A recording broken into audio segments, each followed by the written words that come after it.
ফুটবলের সবুজ ক্যানভাসে তিনি যখন ছোটেন, মনে হয় বাতাসের চেয়েও দ্রুতগতি আর চিন্তার চেয়েও ক্ষিপ্র চাতুর্য নিয়ে কোনো এক ফরাসি জাদুকর নেমে এসেছেন মর্ত্যের বুকে। হ্যাঁ দর্শক, কথা বলছি ফরাসি ফুটবলের গতিদানও কিলিয়ান এমবাপ্পেকে নিয়ে। 2026 ফুটবল বিশ্বকাপের শুরুতেই যিনি পুরো ফুটবল বিশ্বের ব্যাকরণ নতুন করে লিখতে শুরু করেছেন। চলমান 2026 বিশ্বকাপের নিজেদের প্রথম ম্যাচেই সেনেগালের জাল দুবার কাঁপিয়েছেন এই ফরাসি যুবরাজ।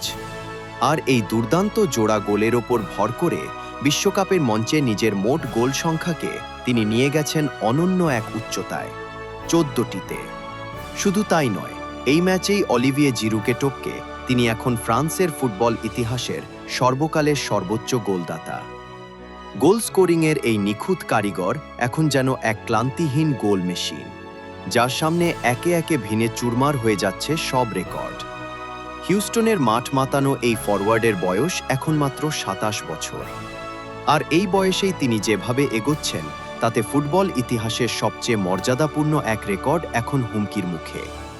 ফুটবল ইতিহাসে বিশ্বকাপের মঞ্চে এককভাবে সর্বোচ্চ 16টি গোল করার মহাকীর্তিটি এখনও দখলে রেখেছেন জার্মানির গোল মেশিন মিরোস্লাভ ক্লোসা। কিন্তু ক্লোসাকে সেই রাজসিংহাসন থেকে চ্যুত করতে এমবাপ্পের প্রয়োজন আর মাত্র 3টি গোল। বর্তমান ফর্ম আর গতি বজায় থাকলে হয়তো এই 2026 বিশ্বকাপেই ভেঙে যেতে পারে ক্লোসার সেই অমর রেকর্ড। গোলপোস্টের সামনে এমবাপ্পের ফিনিশিং যেন মাখনের বুকে ধারালো ছুরি চালানোর মতোই নিখুঁত।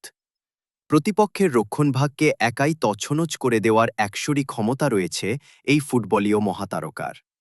বর্তমান বিশ্ব ফুটবলে তিনি একমাত্র তারকা যিনি মাঠে নামলেই কাঁপতে শুরু করে রেকর্ড বুক।